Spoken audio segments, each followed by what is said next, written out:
Okay, we're live and broadcasting for a Google Hangout on air with Tessa Guy from In Mind in Body. Hello, Tessa. Hi, Paul. Hi, Jenny. Uh, Hi. and we've got Jenny Phillips from Inspired Nutrition. And we're going to do this Hangout on air just to talk about some of the things that these two great people are involved with. Now, Tessa, anybody who watches these regularly will know what Tessa's all about for In Mind in Body, and it's a guided visualization and how that helps not just cancer patients, but predominantly cancer patients to help them relax and de-stress and that type of thing. And we particularly wanted to get Jenny in on this Hangout on air from the nutrition point of view, because you're also a cancer or ex-cancer patient, aren't you, Jenny? And I was hoping that you could just tell us a little bit about your journey from being a cancer patient, but also what Inspired Nutrition is and what you do for your bread and butter, what your day consists of, your working day. Okay, Go ahead. So from the top, really, yeah, I was diagnosed in 2003 with breast cancer. And, you know, these things come as a blinding shock. They're not what you expect at all. And, of course, I went the conventional route, as most of us do. But I really strongly felt that there had to be more to it than just the medicine, because I kind of became aware that if you don't actually heal your body, then why would cancer not come back? And my chances of a recurrence, which is of course the thing that we all dread, was given at 50%. And really, I didn't like those odds. I was very fortunate, I think, Paul, because a colleague at work, his wife had been through a similar journey, and he was able to signpost me to some really great material, and then began the journey, really, for me. And I think I have dramatically changed my health for the better. And 11 years on, my health is better today than it was 11 years ago, which I continue to find quite remarkable, really.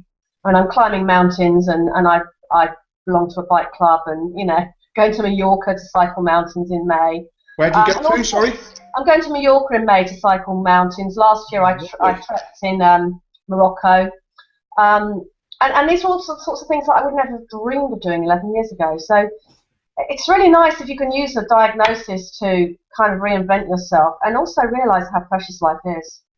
Yeah, absolutely. And so you're saying that when you were diagnosed, the way that your lifestyle changes are a significant factor in the way that you now conduct your life. Yes, significant. Right. Actually, nutrition, I did lots of things, but nutrition was the thing that really, really compelled me. To find out that actually you can change your own biochemistry from what you eat was remarkable, really. And that took me, well, I did two things. I became qualified as a yoga teacher, because that deals with the stress and the exercise and the breathing. But really, my heart lies in nutrition, and just learning about how I can affect healing through helping people with the food choices that they make. In fact, the only thing that can heal is your own body, so all we're doing is facilitating. And it's very, very powerful, and it's not a substitute for medicine, but it works beautifully alongside. We call that an integrative approach. So you take the best of both worlds, you take Western medicine and all that has to offer, but at the same time, you strive to create a body where good health can flourish. And that's really what I do in Inspired Nutrition. So I work with individuals and groups in order to help people make that happen.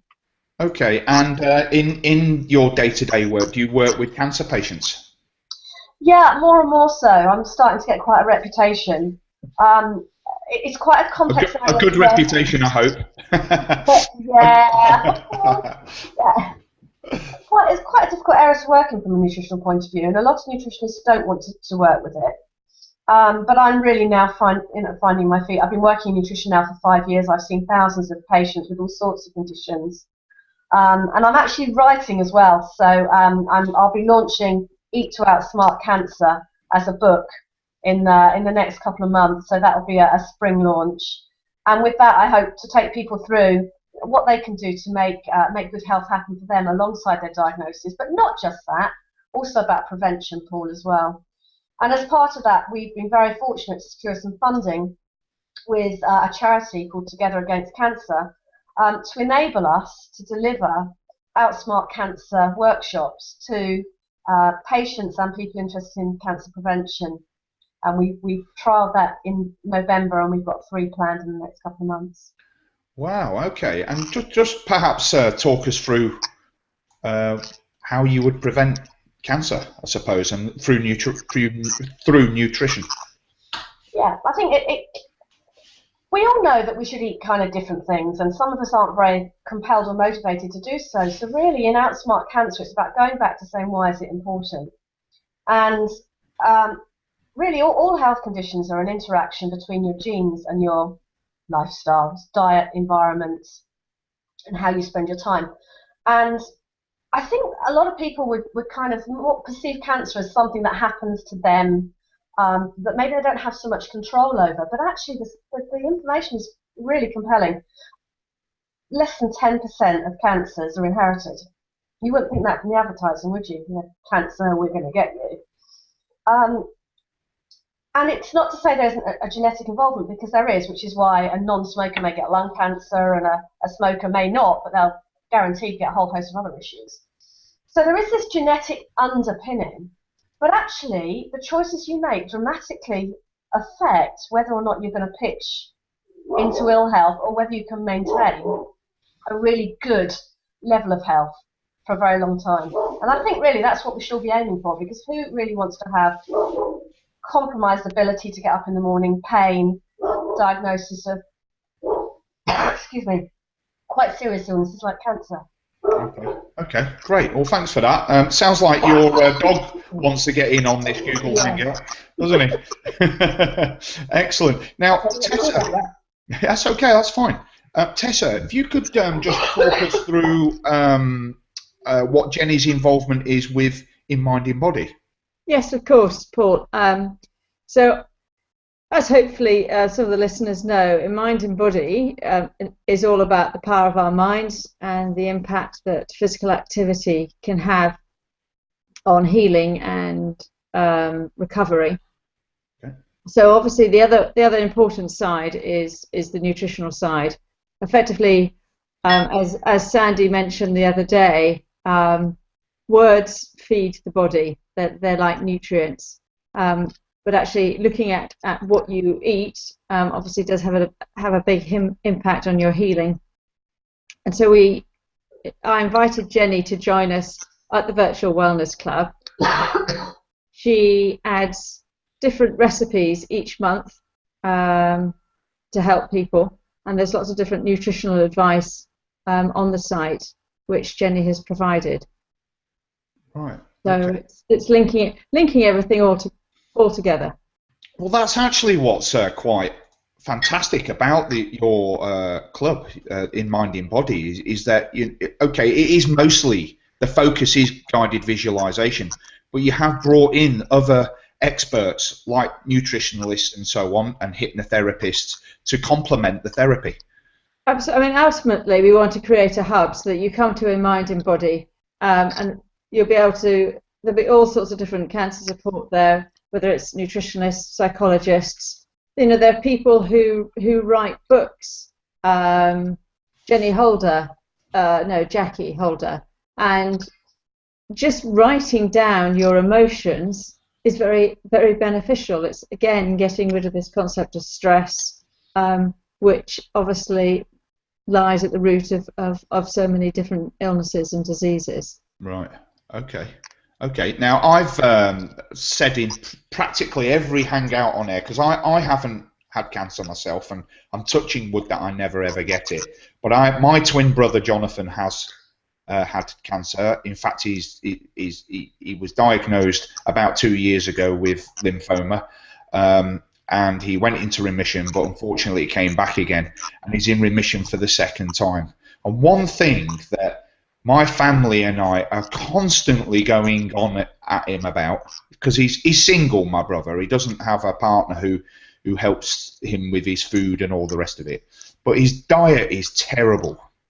And we're forever going on at him about, don't eat tinned, Heinz tomato soup. if you've got to buy it in a packet, at least get a fresh vegetable soup, you know, and start taking, you know, care of yourself. Now, for someone like that, Jenny, perhaps you could give us maybe a brief insight into how you would get someone like that started on a track of changing their lifestyle. Can I ask, is it an identical twin, Paul? No, we're unidentical, actually. Unidentical. Okay. Okay, but it's quite interesting because the research shows with identical twins that less than 10% develop the same cancers, which is how this number's arrived at. And it is about understanding that although you can't change certain genetic things, what you can do is influence the way your genes express. And you've got the opportunity to make better choices or worse choices. And the situation you're describing shows somebody that doesn't really believe that it really makes that much difference. So you have to address those core values. Right. And, you know, I have to say it's not surprising because you speak to a doctor about nutrition and they glaze over, which is quite incredible, really. And so that probably has a big influence. So I think with someone like you, I'd like to say to your brother, really, you know, it would be really great if we could kind of catch up and that I could share with you, you know, some really incredible research. Things like research shows that people eating 400 grams of vegetables per day, because vegetables are really where it's at, have got a 20% less risk of cancer. Wow. People eat a lot of sugar or processed foods, they have a significantly higher risk of cancer.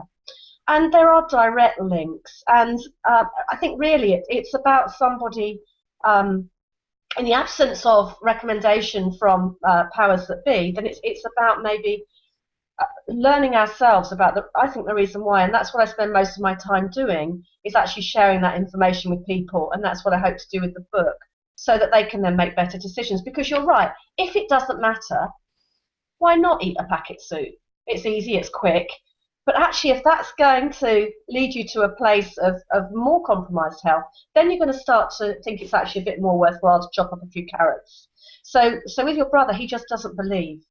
He doesn't believe it will make a difference, and we can address that. Jenny, Jenny, can you let people know? I know you're doing your Outsmart cancer talks around the country. Yeah. Can anybody go to those, or are they just for breast cancer? And in fact, it's interesting you say about nutrition and mind and body, because Tess came to the November Outsmart Cancer workshop and actually did a little bit about how stress affects the body. So there's a real link between the two of us. But yes, we've got two coming up. We're going to Leicester on the 4th of November, Nottingham on the 5th of November, and then we're back in Cheshire and Bucks, which is where we're both based. Right, now my brother, sorry to interrupt, my brother's watching this actually. I've just had a text message from him to say that he's actually watching. Cool. And he's in Nottingham. What are you doing on the 5th of February? Well, I'll make sure that he's free. Yeah. Excellent. And you know what? We've got funding. We've got funding for this. We offer it free to cancer patients, and there's a small charge for anybody who wants to come from a prevention point of view. So if you can get the day off, Paul, come with him. You'll learn something too. Why not? Why not? Yeah, actually, I do need to go. Watch yourself. I do need to go and see him actually, because he's doing some work for me. So maybe we can coincide. It would be interesting. And as you can tell from these manly curves, I need some advice on nutrition too. Excellent. Well, so Tessa, one thing we do every time on these hangouts is talk about in mind, in body, and guided visualization, and the audio recordings on your website. So let's go over some of that and some of the activities and what in mind, in body is all about. I'm going to jump back actually, if you don't mind. No, not at all. Is you know, when I was talking with Jenny and at her Outsmart talk in Cheshire, listening to all the advice, what I felt was most important is what people think. And if people are aware of what they're eating is not right, then that is going to have an effect on their bodies. I mean, it's very, very simple. Whatever you think has a physical, chemical, and neurological impact on your body. Often people get stressed because they get lots of different advice from all sorts of different people. And so what's most important is to decide what's right for you as an individual person, and sticking with it. Because if you get stressed about it, then obviously that's, although you're trying to help yourself, that's going to have a negative impact on you. So what's absolutely key is understanding what works for you, whether nutritionally. Also, obviously, in Mind and Body is all about physical activity. As Jenny's spoken about how different foods affect the chances of recurrence, physical activity in some forms of breast cancer, bowel cancer, and prostate cancer can reduce the chances of recurrence by 50%. Wow. If you do the 150 minutes moderate exercise recommended. And what astounds me is that people are so keen to take supplements, take different drugs, and yet they can do something very simple, like physical activity, which has such huge benefits. The body needs oxygen. Cancer hates oxygen, and the more oxygen you can get into your body, building up your metabolic rate, is immensely beneficial. But the problem is, I think, with our society is it's not just, we even last week there was stuff in the press about people doing 20 minutes walking a day would help reduce the chances of obesity, but also prolong our lives. So you've got a cancer diagnosis on top of that, and you don't exercise. It just seems so foolish. But I can also, I love exercise, and I know some people don't. Well, it is a simple way to help yourself. If I could just come in there, I mean, I've just taken or embarked upon a lifestyle change. I'm only a week into it. But the thing is as you know, Tessa, I'm a busy guy. I have lots of different clients spread about all over the place. And I've got to admit, and this is not an excuse, I actually do struggle to take out time just for exercise. I mean, to be honest with you, some of my clients, we were talking off air a minute ago, that one of my clients is the National Rifle Association, and they're outdoors, and the National Shooting Centre in Bisley, it's an enormous area. So I do manage to, when I'm working for them, get some exercise, just walking around and doing what I do. But other times I find it more difficult, and I know that you're a personal trainer by trade, Tessa. Perhaps you could offer me some advice on what I should do. I think I'm getting there with the nutrition side of things. I think that the main advice I'd give you, Paul, is to ask yourself at the end of the day, who's most important in your life? Right. And that that has to be you. We all have clients. We can all work and work and work. But what happens is people don't do anything until the crisis has been hit, and ultimately you want to avoid that. Just taking time out, 20 minutes a day for yourself to de-stress, whether it be meditation, whether it be physical activity, whatever. But people have got to look after themselves, and it's really, really important to take time for yourself, because ultimately, what are you trying to do? What are you trying to achieve? There's got to be a balance in life. Yeah. But even our physical activity MP3, so as you mentioned on the website, on the Virtual Wellness Club, we've got a variety of different physical activities that you can listen to help de-stress the body. However, there is research to show that even imagining yourself exercising has very, very beneficial effects. You can build muscle mass. You can release endorphins purely through the imagination.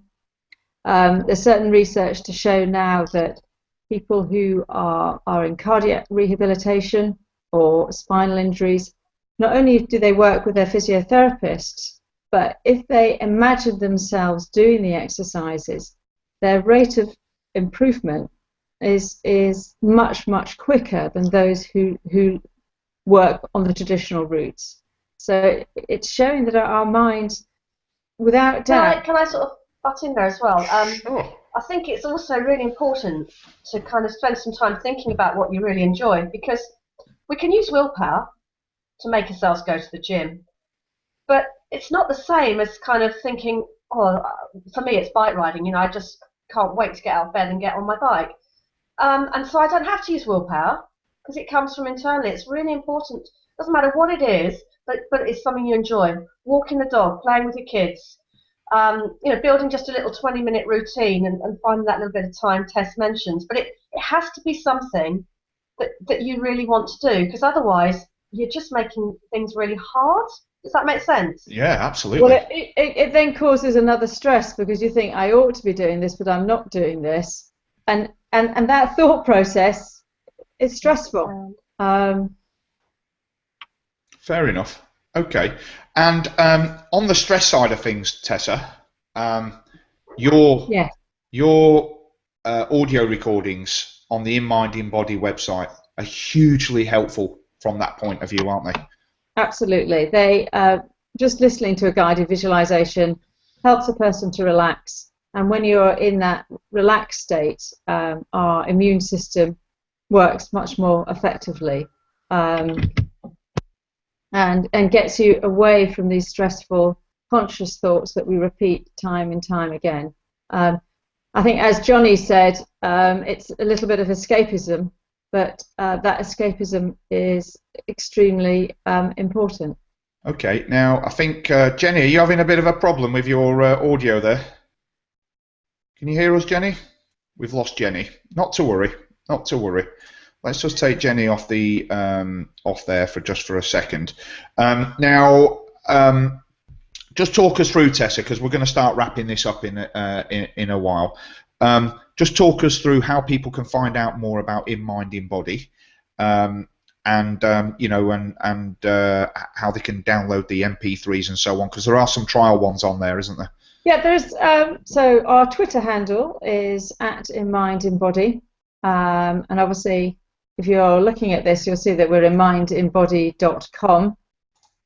We've got 2 MP3s which are free, which is Take a Walk and Downhill Skiing.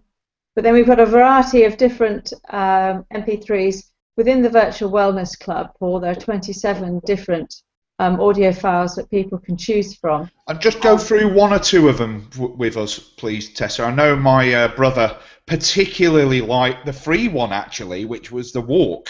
But there are some other ones, aren't there, like golf and there's golf, swimming, skiing, jogging, horse riding, yoga, hockey, doubles, tennis, and that's within the physical activities.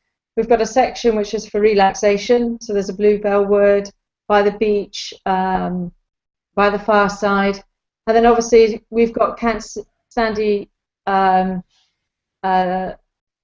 Just's MP3s. Yeah, Sandy. Yeah. Her 9 cancer involvement program, which are fantastic. Using our minds to help heal our bodies gives people some form of control and direction through their healing and on their journey. Wonderful. I know it's on the screen there, but if people go to the In Mind In Body website at www.inmindinbody.com, but also, and I say this on every hangout that we do, please, you know, engage with Tessa on Twitter. Her Twitter address is there, @GuyTessa. You know, Tessa's been through the cancer journey, so she's a great person to talk to on Twitter, and I know that you're quite happy to speak to and converse with people on social media, aren't you, Tessa? Absolutely, Paul. Yeah, just get hold of me, and brilliant. Very happy to help in any way I can. Fantastic. Now let me just see if we can get Jenny back. Just hang on a minute. Are you there, Jenny? Can you hear us? She can't hear us. She's lost her audio by the sounds of things. Not to worry. Not to worry. I will show people how they can get hold of Jenny, and that is on her website, which you can see in a lower third there, www.inspirednutrition.co.uk, and you can contact Jenny as well if you've got any questions about nutrition at her Twitter, which is @JennyNutrition. And I'll embed some links as well after the broadcast so that people can get hold of everybody. Tessa, have we covered everything, or is there anything else that you want? I think we have for today, Paul. Today was really just to introduce Jenny, and we'll come back and speak with Jenny and some other nutritionalists at a later date. If there's anybody listening who would like to join in, any nutritionalists, psychologists, please get a hold of us, and we'd love you to join in a discussion. Right, lovely. Now I've hidden Jenny from the feed now because she's having some problems there. But next time we get her on, I'll get all her technology sorted out, so there won't be any problems there.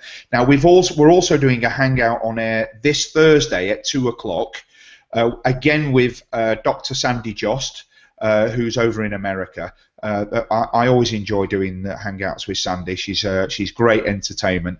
And really knows the subject, doesn't she, Tessa? Absolutely, absolutely. She's the expert. Yes. Excellent. Okay. Well, thanks for taking part again in the hangout, and I'm looking forward to Thursday seeing you then.